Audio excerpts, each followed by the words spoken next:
Hello student, welcome to board Nagri. देखिए हम non metal और मेटल वाला जो चैप्टर है, थर्ड चैप्टर, वो पढ़ रहे थे। उसमें हमने अब तक आपकी जो आपकी फिजिकल प्रॉपर्टी है और केमिकल प्रॉपर्टी है वो हमने कंप्लीट कर ली है। और देखिए अब नेक्स्ट स्टार्ट करेंगे। आज हम मेटल और नॉन मेटल की आपस में किस प्रकार से रिएक्शन होती है उस चीज़ को देखेंगे। देखिए मेटल जो होता है, मेटल के बारे में देखिए, which donate electron and have positive valency. ये क्या होगा, मेटल्स जो होती हैं वो क्या होती हैं, इलेक्ट्रॉन को डोनेट करती हैं और खुद को क्या करती हैं, पॉजिटिव कर लेती हैं। नेक्स्ट ऐसे नॉन मेटल है वो इसके जस्ट अपोजिट होता है। उसमें क्या होता है, ये इलेक्ट्रॉन का गेन करती है और इसमें क्या हो जाती है, नेगेटिव इनकी वैलेंसी हो जाती है। ठीक है ना। तो इसमें क्या हो रहा है, नॉन मेटल्स मेटल के जस्ट अपोजिट, मतलब ये दोनों आपस में रिएक्शन करके क्या बनाएंगे, एक आयनिक कंपाउंड बनाएंगे। वो चीज़ें हम देखेंगे इसमें, क्योंकि इसमें क्या होगा कि एक पॉजिटिव हो जाएगा और एक क्या हो जाएगा, नेगेटिव हो जाएगा। तो आपस में नेगेटिव और पॉजिटिव आपस में रिएक्शन करेंगे और क्या बना लेंगे, आयनिक कंपाउंड बना लेंगे। देखिए इसके एग्जाम्पल देखते हैं। मेटल्स होती हैं, मेटल्स के एग्जांपल देखेंगे। सबसे पहले सोडियम होता है। सोडियम का आपको इलेक्ट्रॉनिक कॉन्फ़िगरेशन आपने 8 और 9th क्लास में देख लिया होगा। इसमें क्या होते हैं, 2 8 होता है और 1 होता है। ठीक है ना। तो इसमें इसका इलेक्ट्रॉनिक कॉन्फ़िगरेशन होता है और ये अपना ऑक्टेट पूरा करने के लिए, अपना अष्टक पूरा करने के लिए, अपने आप को स्टेबल करने के लिए क्या करेगा, ये एक इलेक्ट्रॉन डोनेट कर देगा। एक इलेक्ट्रॉन डोनेट करेगा तो ये क्या हो जाएगा, Na+ में कन्वर्ट हो जाएगा और इसका एक इलेक्ट्रॉन बाहर निकल जाएगा। तो अब ये क्या हो जाएगा, 2 8 हो जाएगा। क्यों, अब इसका क्या हो गया, ऑक्टेट कंप्लीट हो गया। ऑक्टेट की परिभाषा मैं अभी थोड़ी देर बाद बताऊंगा। ये आपको इसलिए बता रहा हूँ यहाँ पे कि मेटल्स जो होती हैं वो किस प्रकार से अपना इलेक्ट्रॉन डोनेट करती हैं और अपने आप की पॉजिटिव वैलेंसी किस प्रकार से प्राप्त करती हैं। नेक्स्ट एग्जाम्पल देख लीजिए इसी इकाई मेटल्स का। मेटल्स में आप देख लीजिए, Mg का देख लीजिए, मैग्नीशियम। इसमें क्या होता है, इसका 8 होता है और इसमें क्या होती है, 8 और इसका 2 होती है। N के बाद 2, मतलब इसके इलेक्ट्रॉनिक कॉन्फ़िगरेशन में कितने आते हैं, 2 8 2 होते हैं। अब ये क्या करेगा, अपना ऑक्टेट कंप्लीट करने के लिए, ऑक्टेट मतलब बाहर के जो इनका बाहर वाला जो इनका सेल होती है उसमें क्या होने चाहिए, 8 इलेक्ट्रॉन होने चाहिए। तो अब क्या करेगा, ये 2 इलेक्ट्रॉन को डोनेट कर देगा और Mg+2 हो जाएगा 2 इलेक्ट्रॉन डोनेट करने के बाद। तो ये क्या ये किसके गुण होते हैं, ये मेटल्स के गुण होते हैं कि अपने आप को क्या करते हैं, पॉजिटिव वैलेंसी प्राप्त करते हैं और इलेक्ट्रॉन को डोनेट करते हैं। नेक्स्ट देखिए, जैसे नॉन मेटल होती है, नॉन मेटल में इसके जस्ट अपोजिट होगा। ये क्या होगा, इसमें क्या होंगे, इलेक्ट्रॉन ये ग्रहण करेंगे। सबसे पहला एग्जांपल देख लीजिए, क्लोरीन का होता है। इसमें इसका इलेक्ट्रॉनिक कॉन्फ़िगरेशन क्या होता है, 2 8 7 होता है। अब ये क्या करेगा, इसको 8 करने के लिए, अब ये इसका आपको 7 जो इलेक्ट्रॉन है वो तो डोनेट कर नहीं सकता, तो ये अपने आप को अष्टक पूरा करने, ऑक्टेट पूरा करने के लिए क्या करेगा, एक इलेक्ट्रॉन ग्रहण कर लेगा। एक इलेक्ट्रॉन ग्रहण करेगा तो इसमें इसके एक इलेक्ट्रॉन ले लिया तो इसमें कौन सा चार्ज आ जाएगा, नेगेटिव चार्ज आ जाएगा और ये कितना हो जाएगा, 2 8 8 हो जाएगा। नेक्स्ट एक एग्जांपल और देख लेते हैं इसका। आपका फ्लोरीन वाला एग्जांपल देखते हैं। फ्लोरीन में क्या होता है, 2 और इसमें कितने होते हैं, 7 होते हैं। अब क्या होगा, ये एक इलेक्ट्रॉन ग्रहण कर लेगा, एक इलेक्ट्रॉन एक्सेप्ट करेगा और ये क्या हो जाएगा, F नेगेटिव हो जाएगा और इसका भी ऑक्टेट क्या हो जाएगा, लास्ट सेल का कंप्लीट ऑक्टेट हो जाएगा। तो ये इसके एग्जाम्पल हो गए। और भी कई एग्जाम्पल होते हैं, आप इनमें देख लीजिए। मेरे कहने का मतलब क्या है कि जो भी मेटल्स जो होती हैं, ये किसके एग्जाम्पल हो गए, मेटल्स के। और ये एग्जाम्पल किसके हो गए, नॉन मेटल्स के। इसमें क्या है कि जो भी आपका जो ये क्या होगा, मेटल्स जो होती हैं वो इलेक्ट्रॉन डोनेट करती हैं। क्यों, और डोनेट करने का रीज़न क्या है कि ये अपना ऑक्टेट पूरा करती हैं और अपने आप को क्या करती हैं, स्टेबल कर लेती हैं। तो ऑक्टेट जैसे ही इनका कंप्लीट होगा तो जो एलिमेंट्स होते हैं वो क्या हो जाएंगे, स्टेबल हो जाएगा। तो यहाँ पे इसने एक इलेक्ट्रॉन को डोनेट कर दिया और अपना ऑक्टेट कंप्लीट कर दिया। यहाँ पे जो मैग्नीशियम है उसने क्या किया, 2 इलेक्ट्रॉन का डोनेट कर दिया और अपने आप को स्टेबल कर लिया और ये क्या हो गया, इसका लास्ट सेल में इसका ऑक्टेट कंप्लीट हो गया। ऐसे नेक्स्ट जो आपकी जो नॉन मेटल होती हैं वो क्या होती है, इलेक्ट्रॉन को गेन करती हैं और अपना गेन करके इलेक्ट्रॉन ऑक्टेट कंप्लीट करती हैं। 2 8 8 हो गया, इसका ऑक्टेट कंप्लीट हो गया। ऐसे ही फ्लोरीन होता है, वो भी अपना इससे अपना ऑक्टेट कंप्लीट कर लेगा और स्टेबल हो जाएगा। ठीक है ना, इसको नोट कीजिएगा, फिर नेक्स्ट स्लाइड देखेंगे। चलिए नेक्स्ट देखते हैं। मैं अभी आपको बता रहा था कि ऑक्टेट रूल देखेंगे हम। ऑक्टेट रूल देखिए, इसकी डेफिनेशन देख लीजिए। The atoms like to have 8 electron only in their full outer shells, मतलब इसके जो आउटर सेल होगी उसमें कितने इलेक्ट्रॉन होने चाहिए, 8 इलेक्ट्रॉन होने चाहिए। और 8 इलेक्ट्रॉन अगर होंगे तो वो क्या हो जाएगी, स्टेबल हो जाएगी। तो इसे क्या कहते हैं, ऑक्टेट रूल कहते हैं। इसके बारे में आपको डिटेल से जो आपके नेक्स्ट क्लास है 11th 12th में आप इसको ज़्यादा डिटेल से पढ़ेंगे। तो यहाँ पे केवल ये इतना देख लीजिए कि जो आपका आउटर मोस्ट सेल होता है उसमें उसमें कितने इलेक्ट्रॉन होने चाहिए, 8 इलेक्ट्रॉन होंगे, 1 इलेक्ट्रॉन हो जाएंगे तो वो क्या हो जाएगा, स्टेबल हो जाएगा, है ना। For achieving 8 electron in their octet cell, atom would be gain and lose the valence electron। मतलब इनके पास जो एक्स्ट्रा इलेक्ट्रॉन होंगे, मतलब वैलेंस इलेक्ट्रॉन जो होते हैं उसमें क्या करेगा, अगर एक्स्ट्रा इलेक्ट्रॉन है तो वो क्या करेगा, अपना 1 इलेक्ट्रॉन डोनेट कर देगा। अगर ऑक्टेट कंप्लीट करना है तो इसे, और स्टेबल होना है तो क्या करेगा, वो अपना 1 इलेक्ट्रॉन अगर एक्स्ट्रा है तो वो डोनेट कर देगा, 2 एक्स्ट्रा है तो 2 डोनेट कर देगा, अगर 3 एक्स्ट्रा है तो वो 3 तक भी डोनेट कर सकता है। नेक्स्ट देखिए और क्या होता है, मतलब जैसे अगर उसको ऑक्टेट कंप्लीट करने के लिए केवल उसको 1 इलेक्ट्रॉन की आवश्यकता है तो वो क्या करेगा, 1 इलेक्ट्रॉन को गेन कर लेगा। अगर 2 इलेक्ट्रॉन की आवश्यकता है उसको आपका ऑक्टेट कंप्लीट करने के लिए तो वो क्या करेगा, 2 इलेक्ट्रॉन गेन कर लेगा। और इसमें देखिए गेन और इनका लूज करने का रीजन क्या है, देखिए इसका रीजन क्या है, the atoms does this by bonding with each other. मतलब ये आपस में एक दूसरे के साथ बॉन्ड बना सके और एक एटम्स या एक नया आपका जो कंपाउंड है वो तैयार कर सके, ठीक है। तो ऑक्टेट रूल का रीजन यही है कि वो अपने आप को क्या करता है, स्टेबल करता है। स्टेबल किस लिए करता है, ताकि वो अपने आप को सर्वाइव करवा पाए। देखिए जैसे मैंने अभी थोड़ी देर पहले एक एग्जांपल बताया था, एग्जांपल कौन सा, एक और एग्जांपल देख लीजिए। जैसे सल्फर का एग्जांपल देखते हैं हम। सल्फर में कितने होते हैं, 2, 8 and 6। इसका इलेक्ट्रॉनिक कॉन्फ़िगरेशन हो जाएगा 2, 8, 6। अब क्या होगा, इसको ऑक्टेट कंप्लीट करने के लिए कितने आपको यहाँ पे 8 करने के लिए, ऑक्टेट कंप्लीट करने के लिए कितने होंगे, 2 इलेक्ट्रॉन की आवश्यकता होगी। तो अब ये क्या करेगा, 2 इलेक्ट्रॉन का गेन करेगा। 2 इलेक्ट्रॉन जैसे ही ये गेन करेगा, इसने 2 इलेक्ट्रॉन गेन कर लिए, अब इसके पास क्या हो गया, S-2 हो गया। और अब इसका ऑक्टेट क्या हो गया, आउटर मोस्ट शेल में क्या हो गया, ऑक्टेट इसका कंप्लीट हो गया। तो यही चीज़ें मैं कहना चाह रहा हूँ कि ये क्या होगा, अपने आप को स्टेबल करने के लिए क्या होता है, ऑक्टेट रूल का फॉलो करता है। और ऑक्टेट रूल में क्या होता है कि आउटर मोस्ट सेल में उसके कितने होने चाहिए, 8 इलेक्ट्रॉन होने चाहिए। वो गेन भी कर सकता है या फिर उसको डोनेट भी कर सकता है। नेक्स्ट एक एग्जांपल और देख लीजिए, यहाँ पे कैल्शियम का एग्जांपल देखते हैं। इसमें कितने हैं, तो 2, 8, 2, 8, 8 and 2, ठीक है। अब ये क्या करेगा, इसके आउटर मोस्ट सेल में कितने हैं, 2 हैं। अब इस यहाँ पे अगर स्टेबल करना है, लास्ट के सेल में कितने 8 इलेक्ट्रॉन लेके आने हैं, ऑक्टेट रूल को फॉलो करना है, तो ये क्या करेगा, 2 इलेक्ट्रॉन को डोनेट कर देगा। कैल्शियम ने 2 इलेक्ट्रॉन डोनेट कर दिए तो इस पर पॉजिटिव चार्ज आ गया, 2 इलेक्ट्रॉन यहाँ पे इससे अलग हो गए, ठीक है। तो आप ये क्या होगा, मैंने ये कहा है कि ये आपस में बॉन्ड बनाएंगे और एक दूसरे के साथ बॉन्ड बनाते हैं। तो वो हम देखेंगे आयनिक कंपाउंड में। जैसे आप अभी पढ़ेंगे हम उसको, आयनिक कंपाउंड को। क्या होता है, मेटल्स और नॉन मेटल्स आपस में रिएक्शन करती है और क्या बनाती है, एक आयनिक कंपाउंड बनाती है। उसी में यही होगा कि जैसे इसने 2 इलेक्ट्रॉन डोनेट किए, उसने 2 इलेक्ट्रॉन एक्सेप्ट कर लिए, उसने 2 इलेक्ट्रॉन डोनेट किए तो इसने एक्सेप्ट कर लिए, और उसने एक्सेप्ट किए तो दूसरे ने डोनेट किया होगा तभी उसने एक्सेप्ट किया होगा, तभी वो जाके अपने आपस में बॉन्ड बनाते हैं और एक आयनिक कंपाउंड का निर्माण करते हैं। तो यही चीजें मैं कहना चाह रहा हूं कि ऑक्टेट रूल में क्या होता है कि आउटर मोस्ट शेल में कितने होने चाहिए, वो 8 इलेक्ट्रॉन को अपना आउटर मोस्ट शेल में 8 इलेक्ट्रॉन करने के लिए क्या करता है, अपने आप को स्टेबल करने के लिए जो उनका जो लास्ट सेल होती है उसमें 8 इलेक्ट्रॉन प्राप्त करने की कोशिश करता है। अगर उसके पास कम है तो वो ग्रहण करेगा इलेक्ट्रॉन, अगर उसके पास ज़्यादा है तो उसको क्या कर देगा, डोनेट कर देगा, है ना। तो ये ऑक्टेट रूल है, इसको आप एक बार इसको नोट कीजिएगा, एग्जाम्पल के साथ भी कर सकते हैं आप इसको। दोनों एग्जाम्पल मैंने बता दिए, गेन करके और उसको लूज करके, है ना, इसको नोट कीजिएगा।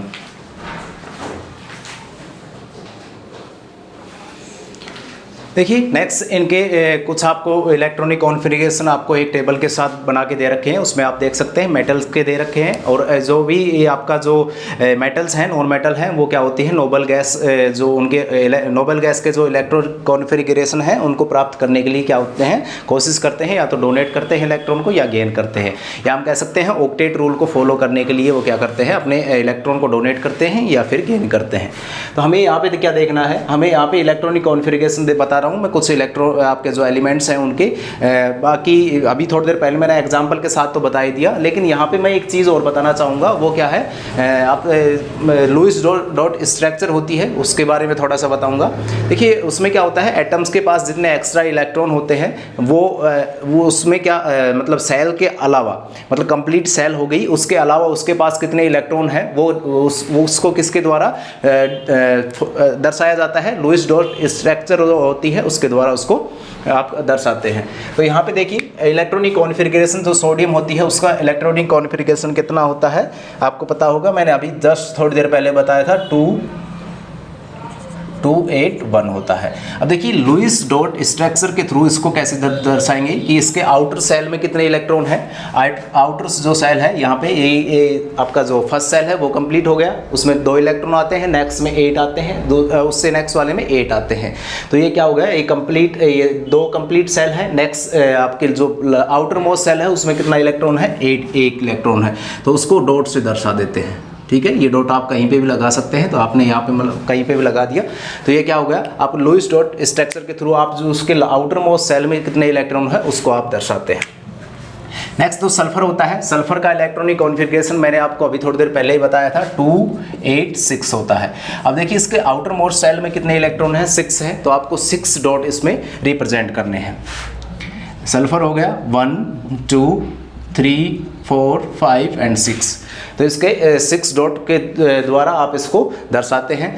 ये क्या होती है, लुईस डॉट स्ट्रक्चर होती है। नेक्स्ट आपका मैग्नीशियम के बारे में मैंने अभी थोड़ी देर पहले बताया था, 282 होता है इसका इलेक्ट्रॉनिक कॉन्फ़िगरेशन।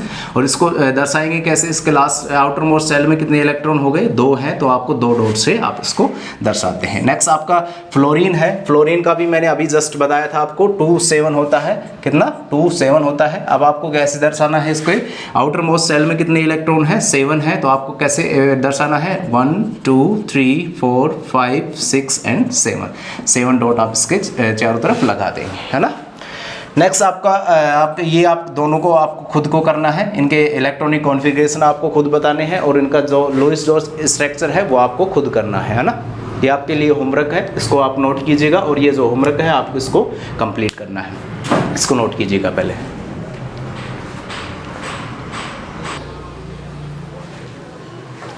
नेक्स्ट देखिए आयनिक कंपाउंड के बारे में देखते हैं। इसमें क्या होता है, मेटल्स और नॉन मेटल्स आपस में रिएक्शन करके क्या बनाएंगे, आयनिक कंपाउंड बनाएंगे, है ना। तो इसमें मैंने आपको थोड़ी देर पहले बताया था मेटल्स क्या होती हैं। मेटल्स जो इलेक्ट्रॉन डोनेट करती हैं वो क्या होती हैं, मेटल्स होती हैं, और जो इलेक्ट्रॉन को एक्सेप्ट करती हैं वो क्या करती हैं, नॉन मेटल्स कहलाती हैं। इसके बारे में मैंने अभी थोड़ी देर पहले बताया था। तो नॉन मेटल्स और नॉन मेटल्स में क्या फ़र्क हो गया, मेटल्स जो होती है इलेक्ट्रॉन आपको क्या करेंगी, डोनेट करेंगी, और जो नॉन मेटल है वो क्या करेंगी, इलेक्ट्रॉन गेन करेंगी। तो ये चीज़ें हम पढ़ चुके हैं। और इसके द्वारा मेटल्स आपस में, नॉन मेटल्स ने क्या किया, इलेक्ट्रॉन डोनेट किया, और नॉन मेटल्स ने उस इलेक्ट्रॉन को गेन कर लिया। तो आपस में क्या करेंगे, आपस में उसने एक ने डोनेट कर दिया, एक ने आप एक्सेप्ट कर लिया, तो आपस में दोनों मिलकर क्या बनाएंगे, एक बॉन्ड बना लेंगे, उसे क्या कहेंगे, आयनिक बॉन्ड कहेंगे। एक कंपाउंड बना लेंगे, उसे क्या कहेंगे, आयनिक कंपाउंड कहेंगे। देखिए इसमें क्या होगा, compound form due to attraction between cation and anion. इसमें क्या बनेंगे, कैटाइन बनेंगे। जैसे उसने इलेक्ट्रॉन डोनेट कर दिया तो क्या बन गया, कैटाइन बन गया, और उसने एक्सेप्ट कर लिया तो वो क्या हो गया, एनाइन बन गया। तो ये क्या करेंगे, आपस में एक दूसरे को अट्रैक्ट करेंगे। मतलब आपको पता है अपोजिट है जो आपस में एक दूसरे को अट्रैक्ट करते हैं, जैसे अपने अपोजिट जेंडर होते हैं वो आपस में एक दूसरे को अट्रैक्ट करते हैं, है ना। ये चीज़ें आपको पता है। इसमें आप कह सकते हैं इलेक्ट्रॉन का ट्रांसफ़र करते हैं, ये भी आप कह सकते हैं इलेक्ट्रॉन का ट्रांसफ़र एक दूसरे के थ्रू करते हैं। देखिए इसमें आयनिक कंपाउंड किस हिसाब से बनेंगे वो हम देखते हैं। इसमें एग्जांपल देखते हैं। एग्जांपल सबसे पहले एग्जांपल देखते हैं, NaCl का सबसे कॉमन एग्जांपल है। NaCl बन गया। इसमें क्या हुआ है, इसका आपको NaCl किस हिसाब से बनता है वो चीज़ें हम देखेंगे। Na हमने बताया था, उसके पास क्या होता है, आउटर मोस्ट सेल में एक एक्स्ट्रा इलेक्ट्रॉन होता है, मैंने अभी बताया था, है ना।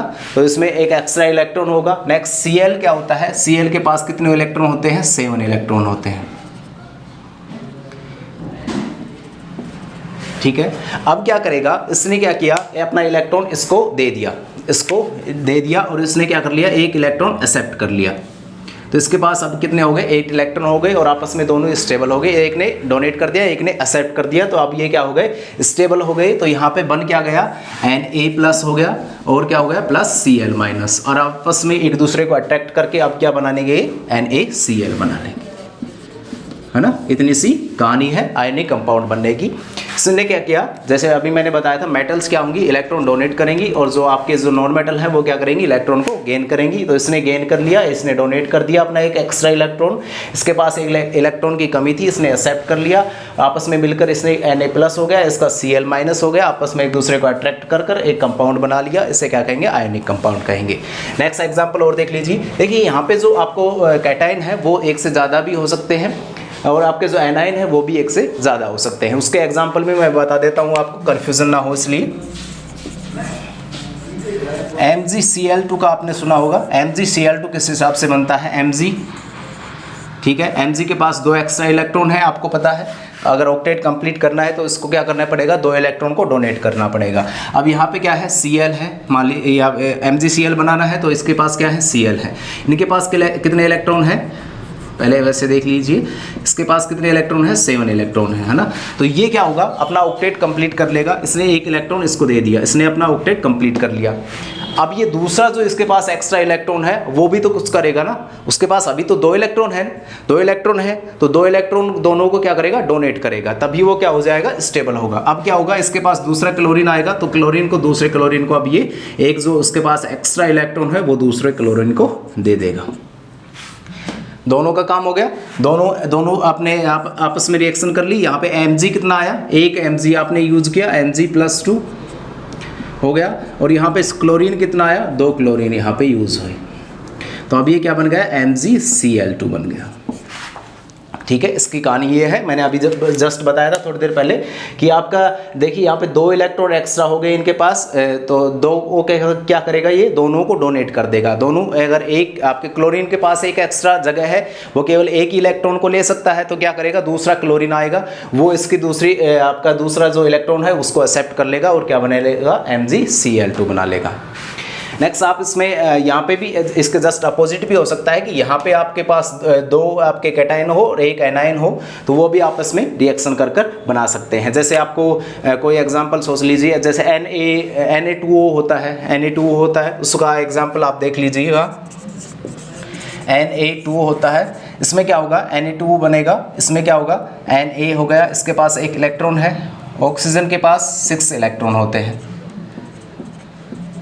तो ये क्या करेगा, अपना ऑक्टेट पर कंप्लीट करने के लिए इसको कितने इलेक्ट्रॉन की आवश्यकता है, 6 से 8 जाने के लिए 2 इलेक्ट्रॉन की आवश्यकता है। तो ये क्या करेगा, 2 सोडियम आएंगे, क्योंकि सोडियम के पास केवल 1 इलेक्ट्रॉन है, इसको तो अपना ऑक्टेट कंप्लीट करना है, तो इसको क्या चाहिए, 2 इलेक्ट्रॉन चाहिए।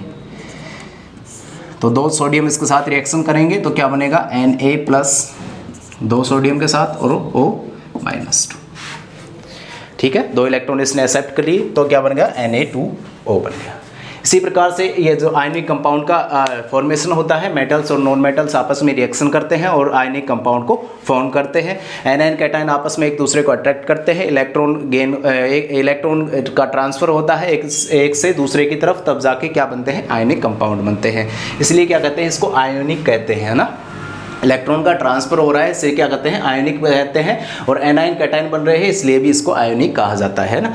तो इसको एग्जांपल आपको बता दिए मैंने, 3 एग्जांपल बता दिए किस हिसाब से आपको इलेक्ट्रॉन, अगर 1 इलेक्ट्रॉन इसके पास एक्स्ट्रा है तो ये जो इसके पास Cl के पास ऑक्टेट कंप्लीट करने के लिए एक जगह खाली है, तो ये क्या करेगा, अपना 1 इलेक्ट्रॉन इसको दे देगा। इसका भी अस्टक पूरा ऑक्टेट पूरा हो गया, इसका भी ऑक्टेट पूरा हो गया, तो ये आप दोनों आपस में रिएक्शन करके एक कंपाउंड बना लेंगे।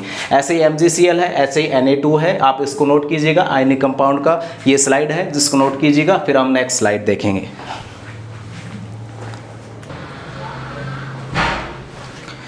चलिए, आपका जो इसमें reaction metals with non metals वाला जो है, इसमें लास्ट आपका है, इसमें क्या है, इसकी प्रॉपर्टी आपको दे रखी है। प्रॉपर्टीज ऑफ आयनिक कंपाउंड जो है, हमने जस्ट अभी आयनिक कंपाउंड के बारे में पढ़ा था, उसकी प्रॉपर्टी देखते हैं।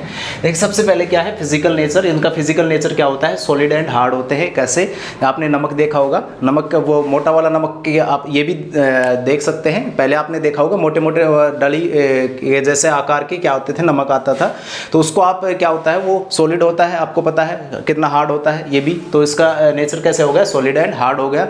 आप देखिए इसका क्या होगा, आप उसको अगर हथौड़े से या किसी चीज़ से मारेंगे तो क्या होगा, वो बिखर जाएगा। तो इसमें क्या होता है, यह आपकी ब्रिटल इनकी जो नेचर पाया जाता है, क्योंकि ये सॉलिड और हार्ड होते हैं। नेक्स्ट, इनके मेल्टिंग एंड बॉइलिंग पॉइंट क्या होता है, हाई होता है। मेल्टिंग और बॉइलिंग पॉइंट क्या होता है, हाई होता है। हाई देख ली, नमक को अगर आप बहुत ज़्यादा गर्म करेंगे तब जाके वो पिघलता है। वैसे अगर आप उसमें पानी वगैरह में डालते हैं वो बात अलग है, लेकिन अगर उसको खुद सॉलिड अगर वो है फॉर्म में है, तब उसका मेल्टिंग और बॉइलिंग पॉइंट क्या होता है, हाई होता है। नेक्स्ट, इसकी सोलिबिलिटी क्या होती है, वाटर में ये सोल्यूबल होता है। आपको पता है, नमक आप देख सकते हैं, नमक आपको सबसे बढ़िया एग्जाम्पल के रूप में आप ये सारी प्रॉपर्टीज आपको याद हो जाएंगे अगर आप नमक के बारे में सोचेंगे। तो ये क्या होता है, नमक को आप पानी में आसानी से घोल सकते हैं। नेक्स्ट देखिए, conduction of electricity, bad conductor in solid state. Solid state में क्या होते हैं, ये बैड कंडक्टर होते हैं, आपको पता है। जैसे आप उसमें वाटर मिलाएंगे तो क्या हो जाएगा, वो वाटर में सोल्यूबल हो जाएगा। ठीक है ना। क्या होगा, वाटर जैसे आप उसको क्या वाटर में मिलाएंगे तो क्या होगा, इलेक्ट्रिसिटी का फ्लो करने लग जाएगा और बहुत ही अच्छा फ्लो करता है। जो ये आयनिक कंपाउंड होते हैं इलेक्ट्रिसिटी का जो वाटर में सोल्यूबल करने के बाद क्या होते हैं, बहुत अच्छे वाटर इलेक्ट्रिसिटी का कंडक्ट कर पाते हैं। अगर वैसे सॉलिड स्टेट में अगर आप इसमें इलेक्ट्रिसिटी का फ्लो करवाओ तो ये इलेक्ट्रिसिटी का फ्लो नहीं कर पाते हैं जब तक आप इनको सोल्यूबल रूप में चेंज नहीं कर सकते। सोलिबिलिटी ऑफ वाटर हो गया। सोलिबिलिटी ऑफ वाटर में ये क्या, सोल्यूबल वाटर में सोल्यूबल होते हैं, और जैसे और अदर जैसे इनसोल्यूबल किसमें होते हैं, पेट्रोल सोप जो कैरोसिन होते हैं उनमें क्या होते हैं, इनसोल्यूबल होते हैं। अब कभी मिला के देखना, वो जो आपको पेट्रोल होता है और उसमें आपके जो कैरोसिन जो ऑयल होते हैं उसमें आप नमक को मिला के देखना, वो उसमें घुलता नहीं है, बहुत मुश्किल से जाके घुलता है। सोल्यूबल होते हैं केवल इसमें मतलब घुलेगा ही नहीं उसमें। आपको जो पेट्रोल में अगर आप नमक डालेंगे तो वो उसमें घुलेगा नहीं, और पानी में ये आसानी से घुल जाता है और पता भी नहीं चलता। कुछ समय के बाद हमें वो उसके जो आपके कण है वो भी दिखाई नहीं देते, इतनी अच्छी तरीके से घुल जाता है वाटर में। मेल्टिंग पॉइंट हाई होता है, बॉइलिंग पॉइंट भी हाई होता है, और फिजिकल नेचर क्या होता है इसका, सॉलिड और हार्ड होता है। तो यहाँ पे ये कंप्लीट हो गया। नेक्स्ट क्लास में हम और देखेंगे इसका आपका जो मेटल्स और नॉन मेटल है, यहाँ तक हमने इसको कंप्लीट कर लिया है। आपकी इनकी फिजिकल प्रॉपर्टी और इसकी केमिकल प्रॉपर्टी और मेटल और नॉन मेटल आपस में किस प्रकार से रिएक्शन करते हैं वो हमने कंप्लीट कर लिया है ना। तो इस वीडियो को लाइक कीजिएगा और चैनल को सब्सक्राइब ज़रूर करके जाइएगा। और हिंदी मीडियम की क्लासेस भी आपके जल्दी लेके आएंगे, तो आप इनको चैनल को सब्सक्राइब करवाइएगा। अगर आपको दोस्त हैं उनके पास इनको आप चैनल को शेयर कर सकते हैं, और जल्दी से जल्दी आपके लिए हम हिंदी मीडियम की क्लासेस भी लेके आ रहे हैं। Thank you so much. अब तक हमारे इतने दिनों से आप इतना साथ से जुड़े हुए हो, तो इसके लिए आपका बहुत बहुत धन्यवाद। Okay guys.